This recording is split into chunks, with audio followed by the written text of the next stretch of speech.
Let's talk about carburetor ice. It's a phenomenon that can occur in certain conditions when operating an aircraft with a carburetor. That's key, with a carburetor. As air flows through the carburetor, it expands rapidly, and at the same time, fuel is forced into the airstream and vaporized. Now, the process of vaporization and expansion of the air causes a sudden cooling of the air-fuel mixture, which can then result in ice formation inside the carburetor.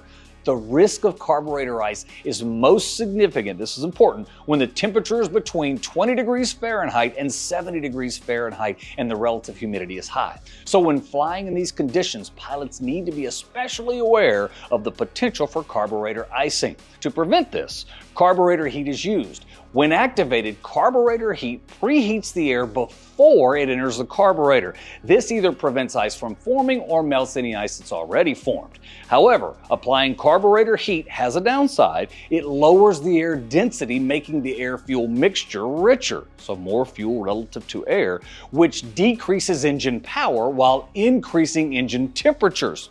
When operating from a high-altitude airport, a pilot might notice a slight engine roughness during the run-up, which is not affected by the magneto check, but may get worse during the carburetor heat check.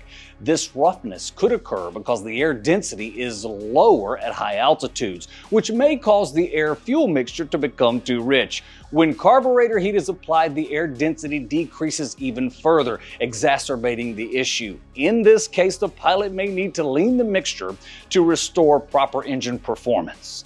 In airplanes with a fixed-pitch propeller, the first sign of carburetor ice would typically be a decrease in RPMs as the air supply is restricted by the ice. If carburetor heat is applied, the RPM may drop even further as the air density decreases, but as the ice melts, the RPM will gradually increase back to normal. Finally, it's important to note that fuel injector systems do not rely on a carburetor and are generally less susceptible to icing than carburetor systems, as they don't involve the same vaporization process that leads to ice formation. Learn all you need to know by checking out flylingo.com and come fly with us today at Venture West Flight School.